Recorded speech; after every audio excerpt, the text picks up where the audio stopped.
¿Qué tal? ¿Cómo le va? Buenas noches, bienvenidos como cada lunes a partir de este momento. Los invito y entren en nuestro living todos aquellos que nos acompañan aquí en Modelo Político Mano a Mano. En este lunes 3 de julio, empezando este séptimo mes del año, vamos a recibir a una mujer, referente de su espacio político.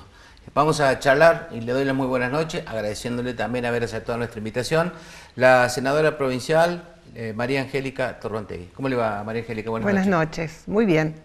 Gracias por la invitación. No, un gusto tenerla en este inicio de julio. Cuando hablamos con la producción decíamos vamos a buscar para el próximo lunes referentes políticos de partidos, mujeres. Y la verdad que en el Partido Justicialista hay un puñado y dijimos, bueno, vamos a invitar a María Angélica Torrontegui, referente del peronismo puntano o dirigente política del peronismo puntano. Una militante del peronismo de San Luis desde los 18 años en los que me afilié, que fui junto a mi padre, un peronista de vieja data con un enorme respeto no solo del peronismo de su época, sino también de los amigos políticos de aquella época con los cuales establecían una relación de profundo respeto por la diversidad ideológica y compartían socialmente, sin ningún tipo de problema, lindísimas charlas y tertulias familiares. De modo que desde los 18 años militando, y creo que en los partidos políticos, en el nuestro especialmente, la militancia es la base de todo lo que se construye a partir de ahí, en el devenir de los años y la actuación que uno pueda tener. Yo le decía porque a veces los referentes pierden vigencia, el dirigente político nace con una elección y muere con una elección, en cambio el referente por ahí perdura más en el tiempo. Si uno hace historia, la relación de María Angélica Torrontegui con el PJ provincial se inicia a los 18 años, toma notoriedad desde el 83 a la fecha. ¿Por qué se ha mantenido Torrontegui como vigente en su partido y como una voz de peso dentro de su espacio? Voy a subrayar nuevamente la militancia. Y la militancia implica muchas cosas. Estar cerca, próximo a todos y muy atentos a quienes lideran en estos 30 y pico largos años el crecimiento de esta provincia. He tenido ciertos privilegios de trabajar muy cerca con Adolfo y Alberto, y esto lo digo como un privilegio porque uno está en la fuente aprendiendo y absorbiendo permanentemente y también transmitiendo. De eso me parece que se trata si queremos hablar de vigencia, ¿no? De militar dentro de la ideología, teniendo esto como convicción de vida, ¿no? Que es otro dato importante, ¿no? Sí. Y después estar permanentemente aprendiendo, actualizándose y siendo generoso en el transmitir a quienes lo rodean de las cuestiones que hacen, en este caso, al espectacular crecimiento de la provincia de San Luis y ese dar tan generoso que tienen nuestros dos conductores, porque enseñan permanentemente.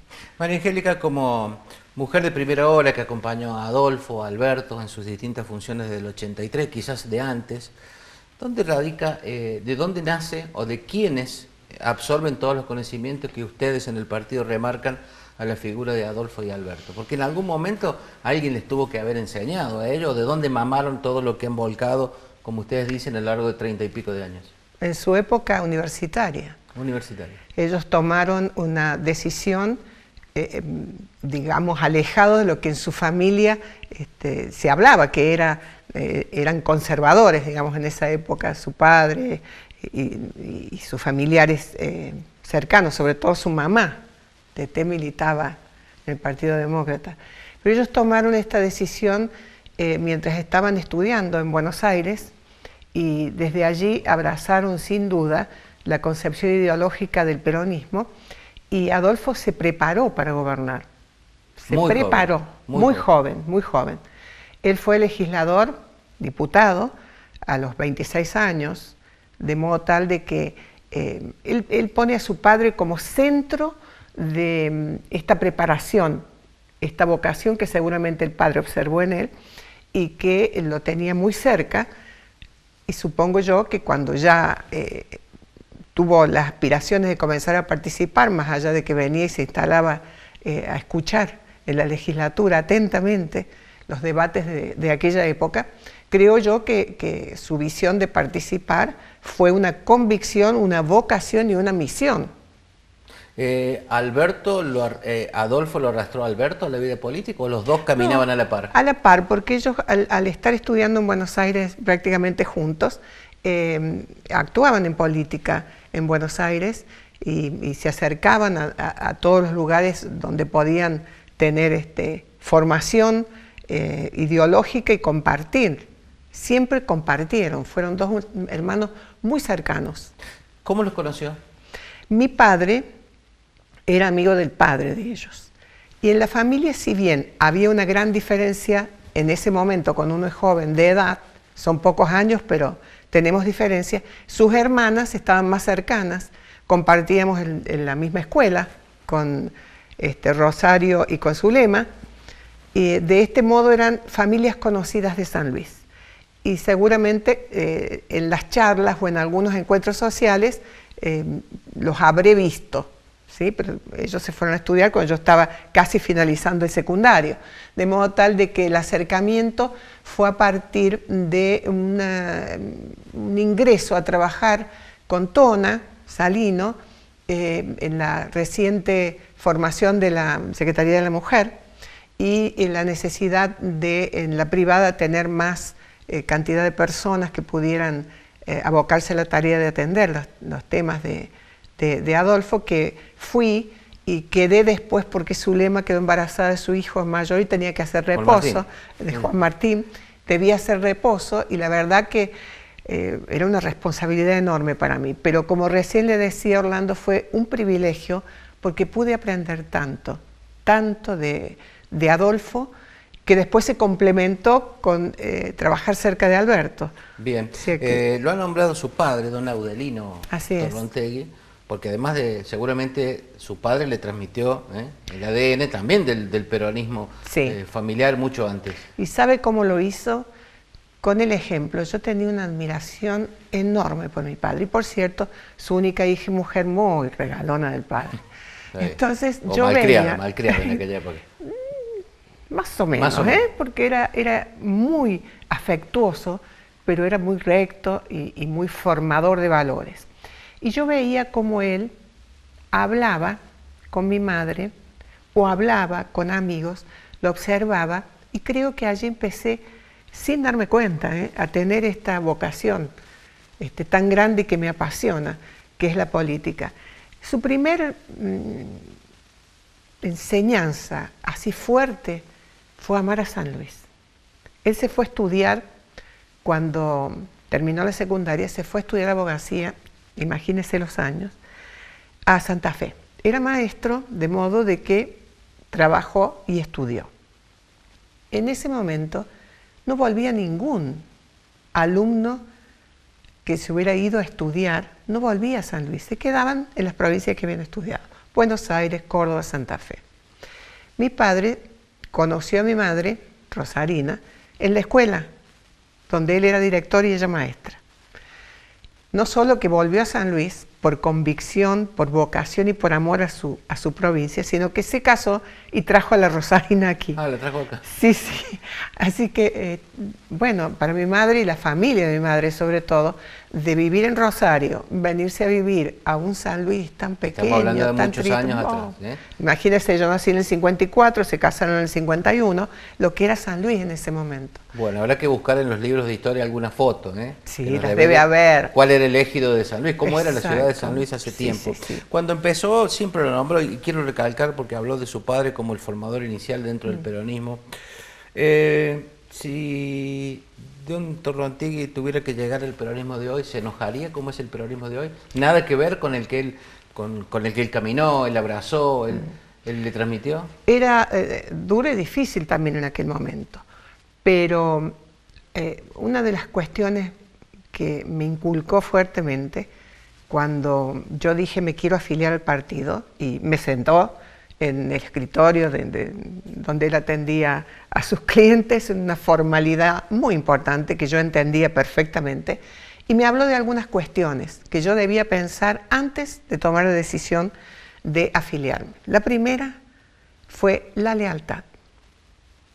Esa palabra enorme que creo que me marcó mucho, porque el hacerme reflexionar sobre la decisión que iba a tomar, porque el camino es la lealtad, me sacudió profundamente. Y la verdad que me afilié con un enorme sentido de la responsabilidad, que era otra cuestión que me inculcó mucho, y hice como un juramento interno de lealtad, porque la verdad que yo sentía que la justicia social era una cosa muy importante, era algo que mi padre inculcaba y de hecho yo compartía, porque en mi caso, si yo bien iba a una escuela era Aleluya en su momento, que tenía hasta una cuestión de cierta mirada de privilegio, o una escuela importante, donde iba gente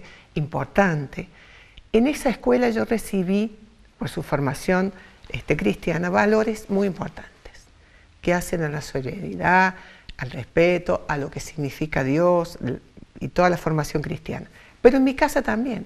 A mi casa iban amigas del barrio, amigas del colegio, y le diría que en los primeros años mi mejor amiga vivía a la vuelta de mi casa y vivía en 2 habitaciones, una era la cocina, la otra el dormitorio, y en un baño común. En la calle San Martín había una especie de inquilinato donde varias familias convivían. Usted nombró lealtad, algo que dice la marcha peronista, habló de responsabilidad. Los políticos modernos, ¿tienen grabado a fuego en el ADN la lealtad y la responsabilidad? Yo no puedo asegurar eso. Yo creo que en el devenir de los tiempos, que además en la sociedad lamentablemente hay valores que se han perdido y que tenemos que rescatar, y muy seriamente tenemos que hablar de este tema como sociedad, creo yo que hay otras cuestiones que surgen, tal vez sean otras las palabras. Yo en los jóvenes observo que tal vez estén cuestionando profundamente a la política, la forma de ser política, y a los políticos, que a tal punto que a muchísimos no les interesa. Pero rescato algo muy importante con el que me siento unida, y es la solidaridad. Los jóvenes, por una cuestión puntual de un hecho que requiere solidaridad, se unen, actúan y son un gran equipo. Entonces, pensando en esto, tengo que decirles que creo que hay cuestiones que siguen uniendo la vocación de los políticos y que lógicamente las nuevas generaciones transformarán. Te lo pregunto porque la solidaridad viene casi en el ADN humano. En el ADN humano, nada más que algunos lo expresan y otros lo expresan más o menos. La lealtad nace con uno, sobre todo en la amistad, en el compañero de escuela, en el vecino, la responsabilidad también. Por eso iba apuntado hacia la política, los nuevos. ¿La lealtad la tienen grabada de un lado y la responsabilidad del otro lado? La lealtad es una cuestión que, como estamos diciendo, viene en el ADN. Y es una cuestión que suele perderse en el transcurrir de la vida. Tenemos claramente ejemplos en todos los ámbitos. Por supuesto que en el político también. Porque como usted, uno de sus formadores es su papá y ahora el actual gobernador y su hermano senador Adolfo, ¿en aquella época su papá le contó de algún transfugismo político? ¿Alguien que llegaba con un color y luego cambiaba el otro bloque? ¿Cómo se lo veía en aquella época? Si alguna vez le contó. No, en esa época claramente los partidos políticos tenían a sus seguidores comprometidos y demás. Hoy los partidos políticos han cambiado el eje y bueno, vemos desde la época no muy lejana, pero importante, en que Borocotó giró en el Congreso apenas asumido y ya además se decía la borocotización de la política. Desde ahí en más, hasta los partidos políticos han cambiado ese ADN fuerte que los identificaba y les daba identidad. Estamos en una transición, evidentemente. Antes el ADN de los partidos decía lealtad, responsabilidad, compromiso, solidaridad. Hoy no sé cuál es el ADN de los partidos, porque los partidos son frentistas cuando convienen, cuando no convienen no, cuando conviene las PASO sí, cuando convienen no, cuando el candidato me conviene aquel no. ¿Cuánto ha cambiado? Usted puede hablarlo porque usted ha mamado política desde 18 años. Sí, sí, pero también convengamos que hay en la ideología una cuestión que nos hace reconocernos. Imposible sería no reconocernos con quienes participan de lo que es lo popular, que es lo que nos une en el ADN al peronismo, que tiene muchas vertientes, pero realmente hay cosas que nos comunican. Tenemos distintos sectores, tenemos enfrentamientos por ahí muy duros, pero en definitiva, como se dice siempre, están chillando los peronistas, porque, pero se están reproduciendo. Y en las emergencias es cuando nos buscamos, nos reidentificamos y accionamos cuando hay una situación que así lo merita. No obstante, hoy el justicialismo está en un movimiento que no sé si es distinto. Ha habido muchas épocas en que ha habido situaciones en que parecía que el peronismo se desmembraba, pero se reacomodó. Vamos a ver qué pasa ahora, pero creo que es un momento difícil, muy difícil. La Argentina está pasando nuevamente un momento difícil, pero esto no hace que por eso sea menos o más grave que otros. La invito a una pausa, la primera. ¿Cómo no? Después vamos a hablar de otros aspectos de la política y otros temas más que tenemos preparados en esta noche que dialogamos mano a mano con la senadora María Angélica Torrontegui. Ya venimos.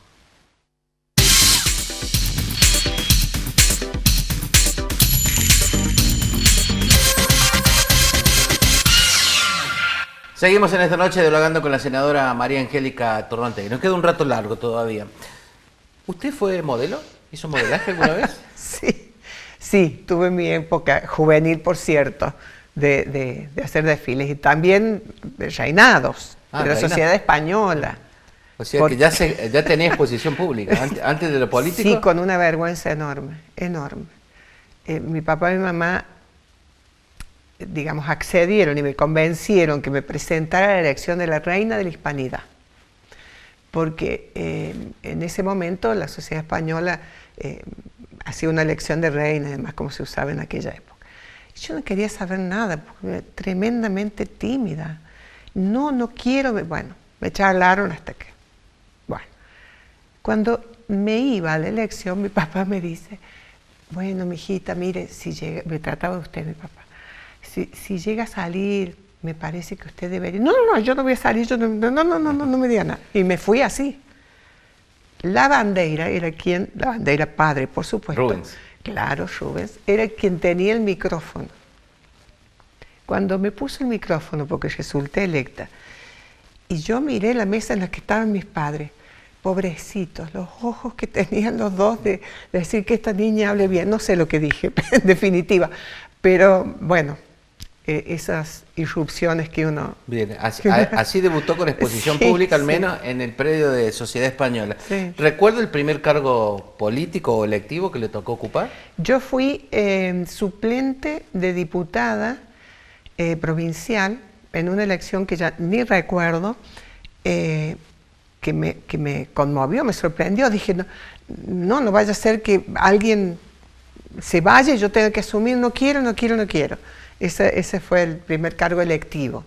Y después de estar en la Secretaría Privada con Adolfo mucho tiempo, fui secretaria de Vivienda y Participación Comunitaria. Ese era el cargo que tenía, que era reordenar lo que era la Dirección de Vivienda en ese momento. Bien, era un lugar sensible, a cualquier gobierno, ¿eh? Enorme. Además, el cambio de una función a otra, que después me fui acostumbrando, por cierto, es una conmoción, María Angélica, teniendo en cuenta que ustedes consideran que Adolfo Alberto son fundadores, orientadores, guías, ¿en algún momento ellos piden consejos? Piden opinión. ¿Opinión? Sí. O sea, ¿qué te parece, María Angélica? Sí. ¿Te parece bien? ¿Te parece mal? ¿Qué opinan ustedes o vos de tal cosa? ¿Qué te parece? Y cuando hay una misión que cumplir, ¿Te parece que está bien? ¿La comprendiste? ¿Te parece que la vas a poder implementar sin inconveniente? ¿Te gusta? Porque si no estás convencido del todo, es decir, si no te apasionas por la tarea, llamamos a otro y vos seguís en lo tuyo. O sea, que esto es protegen al funcionario y se reaseguran para que sea eficiente la gestión que se va a cumplir, así sea la más mínima. Hay que hablar con algún compañero, seguro que eligen la persona adecuada, pero de todos modos dicen, vos estás en condiciones, tenés buena relación, le podés transmitir tal cosa, podés hacer tal otra. Siempre, o muchas veces, no sé si siempre, pero muchas veces, apostaron por las mujeres en su gabinete. Siempre. Siempre o muchas veces. ¿Qué es la diferencia? ¿Qué hace la diferencia entre una mujer candidata, una mujer dirigente, una funcionaria mujer con respecto a la misma característica pero hombre? Casualmente esta pregunta se la hizo un gobernador, Adolfo. Había una reunión de gobernadores y en la previa, que estaban tomando un café antes de reunirse en el Salón Blanco, un gobernador le dijo, decime Adolfo, ¿qué ves vos en las mujeres que tenés semejante audacia como para poner en el Ministerio de Economía una mujer? En ese momento la ministra era Graciela Corbalán. Entonces le dijo, mire muchachos, ¿quién maneja en la casa la economía? ¿Quién dice lo que hay que comprar? ¿En qué momento? ¿A dónde hay que irse de vacaciones? ¿Cuál es la mejor inversión? Si hay que comprar algo para la casa o es momento de comprar el vehículo que nosotros siempre queremos tener. Todos sonrieron. La mujer. No me veo quedar mal. Bueno, más allá de eso. Más allá de eso. Más allá de eso.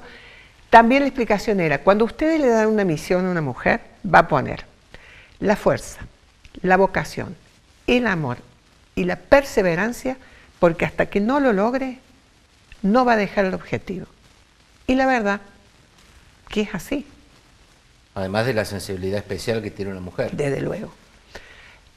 Son complicadas las mujeres cuando no tienen las vocaciones claramente puestas en la política, porque bueno, hay que reconocer que una mujer tiene muchas responsabilidades, que la casa, que los hijos, todo, la profesión, todo. Pero en esta época es mucho más fácil que antes tener las responsabilidades que hoy tiene la mujer más. Porque hoy el hombre es más par con la mujer, disfruta más de la crianza del hijo. Se queda, disfruta que su mujer tenga una participación y se realice y disfruta de ser padre. Antes, no mucho tiempo atrás, no era tarea de los hombres atender y cuidar a los chicos. Más vale era la de marcar el paso, pero no esa otra tarea amorosa que hoy los padres tienen. Adolfo y Alberto han tenido muy cerca a un puñado de mujeres, en la cual incluye usted, a Matilde Darac, a Chela Mazarino. No digo círculo rojo, el círculo más cercano para un montón de decisiones o sugerencias o tirar proyectos. ¿Se animaron alguna vez a embocharle algo y decir, mira, no, Adolfo, esto no va, estás loco? No, Cambialo. Alberto siempre por ahí dice, les voy a contar, les voy a comunicar algo o tengo una idea que van a decir, Alberto está loco. Ahora lo dice públicamente. Antes nos lo decía en el círculo chico. Pero la verdad que cada vez que contaron lo que iban a hacer o que anunciaron una nueva idea, la verdad que es indiscutible, es indiscutible. Podíamos decir, a ver, ¿y cómo lo hacemos? Y te lo explican. Y cómo vamos a superar tal escollo, y bueno, vos te podés encargar de tal o cual tema, y vos de este otro. Siempre han tenido esa maravillosa intuición de poner a la persona adecuada, pueden haberse equivocado, por cierto, como todos nos equivocamos, para la tarea, para ese desafío nuevo. ¿Las mujeres de la oposición son tan apasionadas como las mujeres peronistas? Yo creo que les ha costado más. ¿Sí? Tener sus lugares. Les ha costado más. Es como que todavía no pueden tener, me parece a mí, el brillo dentro de los estamentos políticos que hemos podido tener.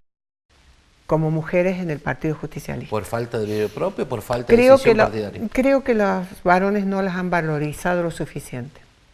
Nuestros varones en la política saben que el aporte de la mujer es fantástico.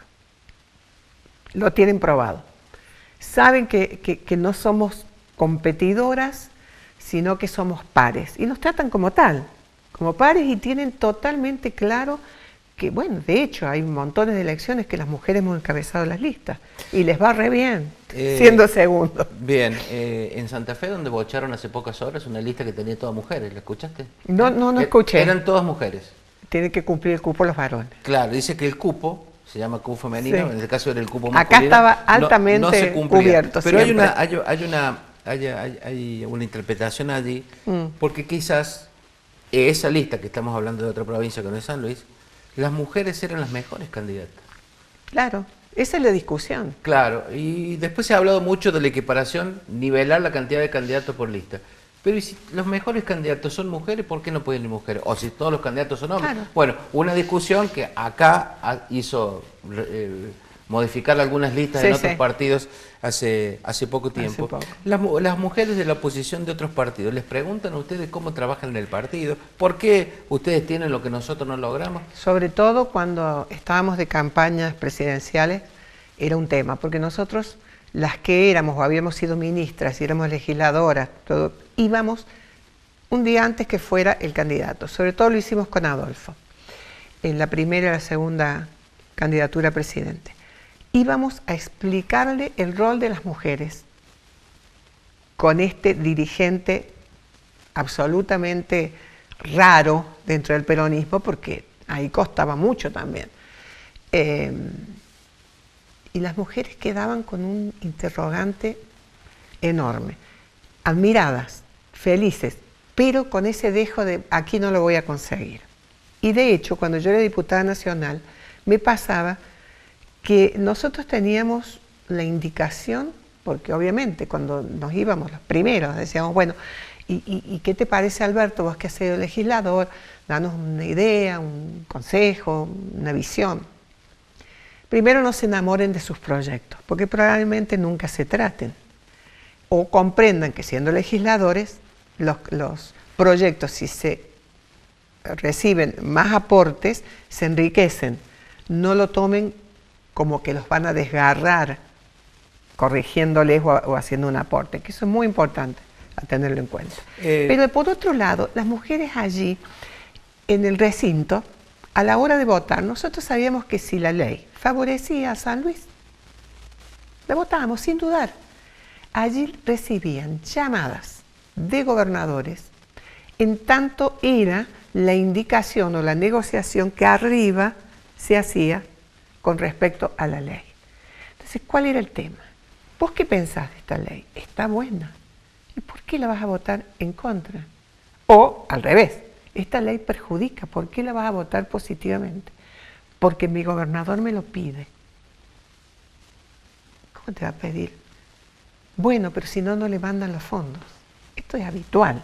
No estoy diciendo ninguna novedad. Pero a mí me revelaba que votaran de esa manera porque estaban condicionadas. Y tu ¿cómo vas a volver a tu provincia? Leyes graves que se han votado, ¿no? Y transitar las calles y demás sabiendo que eso perjudica. Cuando usted fue legislador, ¿alguna vez la llamó el gobernador de Nunca. turno y le dijo, María Angélica? Nunca. No suba, no baje, no votes. Nunca. Por eso yo tenía esta rebeldía, este dolor como mujer. Impónganse, digan, yo no puedo votar esto, por una cuestión de conciencia, por una convicción. Quiero cerrar este bloque porque después le voy a preguntar sobre la inserción o la llegada de los jóvenes a la política y al Partido Justicialista. Hace pocos días atrás, el Espacio, su partido, perdió definitivamente a un, no sé si lo acompañó desde el principio, y hablo del diputado Luis Lusquiño. Así es. Una pérdida irreparable. Parece que no tener reemplazante por la función que cumplía Lusquiño. ¿Es así? ¿Lo sienten ustedes así? Enormemente, enormemente. Un gran amigo de los dos, de Adolfo y de Alberto por igual. Muy amigo.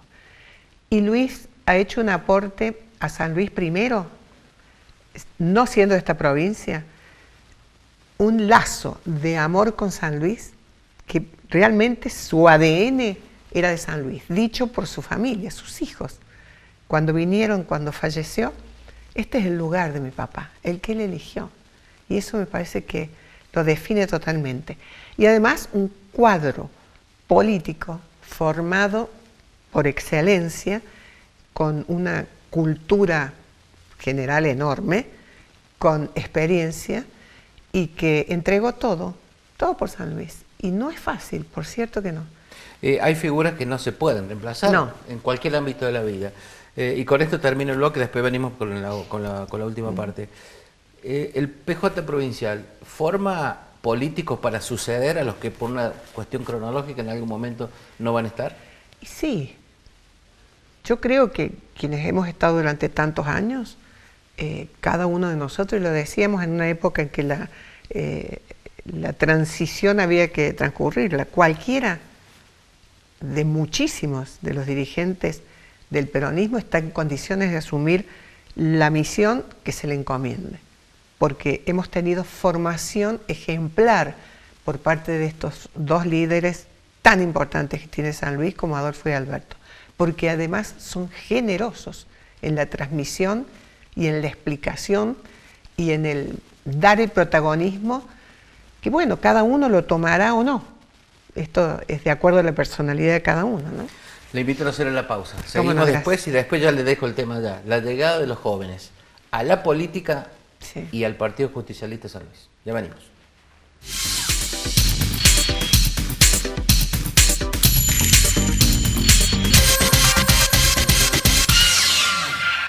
Continuamos en esta noche de lunes dialogando con la senadora provincial por el departamento de Pueyrredón, María Angélica Torrontegui. Le dije que ya le había anticipado el tema, y es la llegada de los jóvenes a la política. Después vamos a caer, o vamos a venir a San Luis con la nueva Secretaría de la Juventud, el año de la Juventud. Los chicos quieren hoy involucrarse en política, hay espacio en los partidos políticos, los nuevos cuadros políticos son a partir de los jóvenes. ¿Está bien que los chicos empiecen tempranito a entrar en política? Yo lo que creo que básicamente tiene que haber una vocación. Bien. Y esa vocación debe tener espacios donde desarrollarse. Y esto ha costado en nuestras generaciones. No sé qué pasa en las provincias. No sé si se está dando, como en San Luis, este ingreso enorme de jóvenes, que después veremos quienes construyen sus liderazgos y toman los posicionamientos, pero por lo pronto hay una participación importante, es sumamente necesario en todos los partidos siempre ir incorporando jóvenes. Acá nos ha costado, y es una deuda que tenemos los de mi generación, nos ha costado ir incorporando jóvenes. Lo podemos hacer a lo mejor individualmente, pero para que ingresen y formen cuadros dentro del partido, creo que fracasamos hasta que Adolfo y Alberto dijeron: van a venir los jóvenes, porque ustedes no logran hacerlos ingresar. Muchas veces el Partido Justicialista, María Angélica, fue criticado porque los únicos jóvenes que entraban eran los hijos de los funcionarios, dirigentes políticos. La verdad que puede ser un error interno o puede ser una interpretación errónea.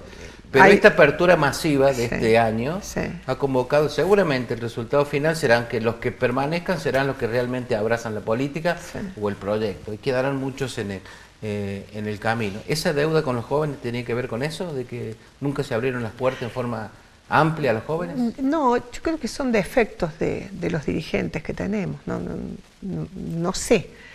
Yo en mi actuación siempre he procurado tener jóvenes, incluso en los cargos, cuando estaba en los cargos nacionales, porque considero que nos dan una mirada distinta. ¿Sí? No sé si eran tan jóvenes los que yo tenía, creo que sí, pero aportan. Si uno se queda en su propia generación, es como que la visión queda limitada a lo que uno está viendo. Ahora, en el caso de los jóvenes de San Luis, hay un tema que a mí me preocupa y que hasta que me duele un poco, que es el tema de los hijos de. Puede ser que tenga una parte de razón, pero me pregunto, Y fundamentalmente es los que están más expuestos, se ve que son los que están en el justicialismo, porque hay otros partidos que también están los hijos de. Sí, sí, se pregunta en forma general. Claro. Ahora, si nosotros estigmatizamos a los hijos que tienen la vocación de los padres, me parece que hacemos algo que no está bien, que es injusto. A ver, ¿cuántas generaciones de hijos de médicos actúan en San Luis hoy, exitosamente? Algunos más que los padres, otros menos. Y así podemos ir en cada profesión buscando esto. Pero yo veo que se subraya, tal vez porque están más expuestos, permanentemente a los hijos de los políticos. Bueno, es una mirada, pero a mí me parece que se le hace daño a los chicos. Dejemos primero que actúen y después califiquemos. Dejemos de estigmatizarlos. Yo creo que hay quienes, no pasaba esto antes, hay quienes se han recibido de profesionales, han egresado con una muy buena formación y eligen volver a San Luis. Porque aún hay hijos de San Luis que han estudiado y se han quedado en otras provincias. Aún hoy. Estos hijos que han elegido volver a San Luis, me parece que están mostrando, y además acercarse al partido, están mostrando una vocación. Y esa vocación no la podemos frustrar, ni tampoco nos podemos adueñar de ellos para indicarles el camino. María Angélica, los jóvenes que hoy han ingresado, les han dado la llave del partido, había una convocatoria, el partido de ustedes, les ha dicho los referentes del partido, Adolfo y Alberto, se les perdona más si se equivocan, se van a equivocar, por supuesto, por inexpertos. Por supuesto. ¿Se los va a perdonar más o el error estará minimizado con la compañía de ustedes, los viejos dirigentes? Yo creo que los chicos, primero hay algo muy claro que se les dijo por parte de Adolfo y de Alberto a los chicos. Ustedes no son de ningún dirigente. Lo repitieron muchas veces y los chicos lo tienen claro. Si algún dirigente intenta conducir, influir, estar en el medio, está haciendo algo que no corresponde, que no está bueno. Porque los chicos tienen que tener la visión del nuevo San Luis, que sueñan, tendrán que corregir algunas cosas que no les parecen, tendrán que poner la nueva visión con la convicción de que lo pueden hacer posible. Adolfo dice, no pidan permiso, hagan. Y uno dice, qué audacia. No, no. Tienen todo el derecho de hacerlo. Adolfo fue un joven audaz que llevó adelante la transformación de San Luis. Hablando de jóvenes, usted tiene 2 hijos. 2 hijos. 2 hijos. ¿En algún momento le dijeron, mamá, basta de política, Sí. no estás nunca en la casa? No, eso no. Eso basta no. de política, sí. Basta de política, ya mamá, en el esfuerzo diario intenso. Basta, basta. Sobre todo con los últimos episodios, ¿no? De la pérdida de un gran amigo, Luis Lusquiño, que dio todo por San Luis. Basta, despacito. Ahora, yo voy a hacer una actividad política, vuelvo y me dicen, mira, tenés los ojos brillantes de felicidad. O sea, están asumiendo que Como han asumido va a morir haciendo política. Sí, como han asumido cuando eran chicos. Yo cada tanto decía, voy a dejar todo porque la culpa de una mamá que trabaja intensamente, todas las mamás que me escuchan saben que es así, pero uno que fue extremadamente apasionada en lo que hizo, la culpa esa da vuelta, entonces en algún momento hace crisis. Entonces una vez en particular dije yo, hasta acá llegué, me voy a dedicar a ustedes. Los dos me miraron y me dijeron, no mamá, estamos orgullosos de lo que vas a hacer. La verdad que me descolocaron. Porque vos nos visitaste en un programa y digo, no, basta, yo no quiero saber nada, le preguntamos si eras candidato a ministro y dijeron, no, quiero bajar un cambio, quiero cambio a mi nieta. Sí, y estoy en el cambio en el Senado, terminando mi segundo mandato y ya está, pero no voy a dejar militar nunca. Hoy no soy candidata y estoy apasionadamente trabajando con la convicción de que es tan importante que Adolfo sea senador. Que vuelva a ser senador, que se quede con el... Totalmente, porque lo necesitamos. Usted es militante de todos los tiempos. Y le tocó militar del 2011 al 2015, donde el gobernador era Claudio Poggi, un compañero hasta el 2015 o hasta el 2013, la verdad, hemos perdido la cuenta. Lo que le pasó al gobierno provincial con Poggi, ¿no le puede volver a pasar o le podría volver a pasar? Alguien que abandonó el modelo, que dio la espalda. Yo creo que no puede pasar porque no... A nosotros nos sorprendió, nos conmovió muy fuertemente, porque yo escuchaba que Adolfo decía los otros días, yo fui muy buena persona con él, le enseñé todo, como ha sido con todos nosotros. El problema es que la formación de un dirigente tiene que tener condiciones. Primero, liderazgo. Una de las condiciones más importantes del liderazgo es tener la condición emocional e intelectual de comprender al otro y hacer por el otro lo que se debe hacer. Entonces, cuando uno llega, que tal vez esto es lo que le faltó a Claudio Poggi, uno llega y se sienta en un lugar de poder y el entorno o la falta de liderazgo, comprendiendo lo que significa la responsabilidad que se le ha dado, lo confunde, lo transforma la realidad del hacer por el ser. Yo soy el mejor, el que puede todo, el que supera, y no reflexiona de que si tiene aspiraciones, se tiene que sentar y transmitirlas, porque va a ser en el momento oportuno. Todos tenemos derecho, hemos tenido, algunos hemos dicho, yo quisiera ser, otros han dicho, ahora yo no quisiera, pero sin embargo es el momento que lo haga. Claudio no. Claudio Poggi se sentó en el sillón de gobernador y apartó a todos sus amigos. Me estoy incluyendo. ¿Este era amigo? Amigos somos los que convivimos dentro de un proyecto provincial conformando equipos donde la solidaridad entre nosotros está siempre. Esto era lo que yo creía de Claudio. ¿Lo cegó el poder al ex gobernador? Sí. ¿O su entorno lo...? No sé, nunca tuve la posibilidad de estar cerca. ¿Nunca volvió a hablar con él? No. Era gobernador y el trato era distante, no solo conmigo, con dirigentes importantes. A ver, hablemos del Senado. El Senado anterior, que más o menos está con alguna innovación de dos compañeros en el recambio, pero es el mismo. Nos alejó. No teníamos ni opinión, ni acercamiento, ni audiencia, ni nada. Una cosa insólita que tiene que uno pensar que ha sido esto, un alejamiento por el entorno, por su vanidad en el ser. A María Angélica Torrontegui también le cupo una obligación en la cual fue cuestionada y también fue acompañada. Y fue en el famoso caso de la doble intendencia.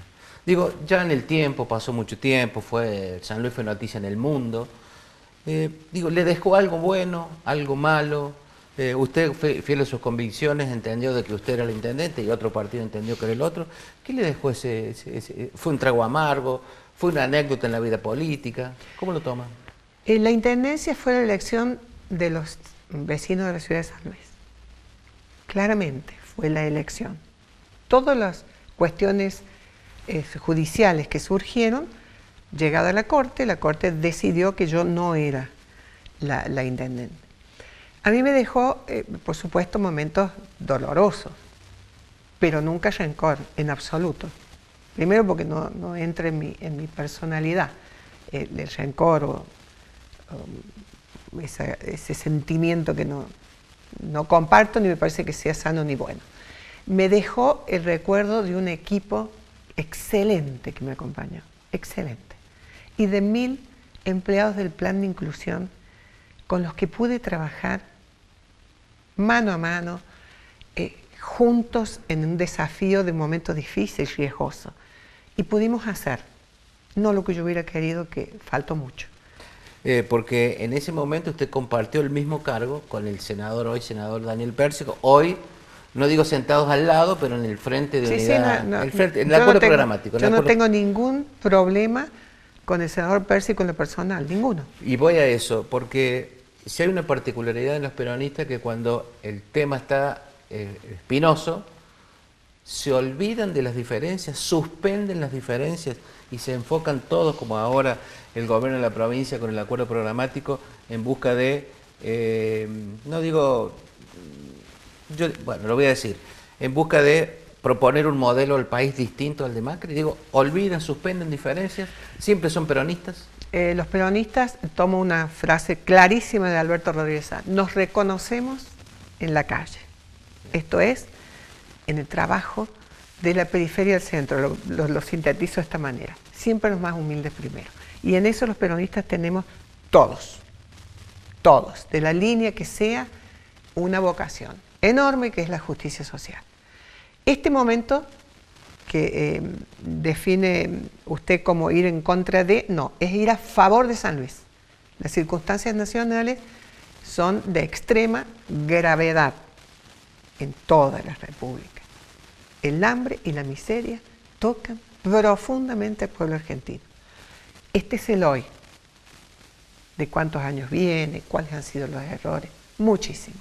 Pero hoy no tenemos el atisbo siquiera de esta convicción de atender a los más humildes primero. Entonces aquí estamos, por San Luis, uniéndonos en esto que es fundamental, que es mantener a la provincia de San Luis en el equilibrio necesario donde los que menos tienen sufran lo menos posible. Esto es lo que nos une. El acuerdo programático pasa por este lado y porque San Luis siga creciendo y se siga proyectando en el concierto de las provincias de Argentina como un modelo a elegir para copiar lo bueno.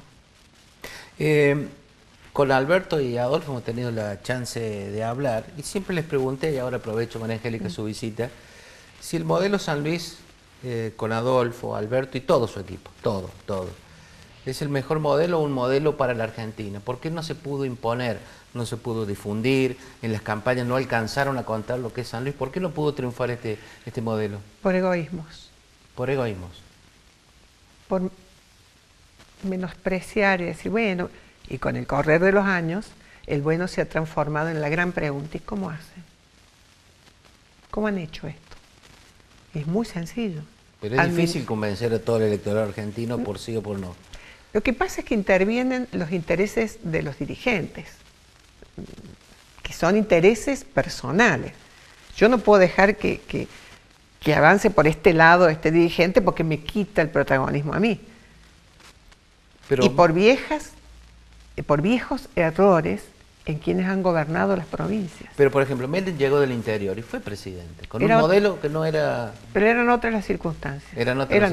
Llegó por otro lado. Generación, cuando ingresa Adolfo a la política y su liderazgo empieza a surgir entre los gobernadores, hay algunas cuestiones personales de egos que, bueno, no, era una manera como de despreciar San Luis. ¿Al país como está hoy lo salva el peronismo únicamente?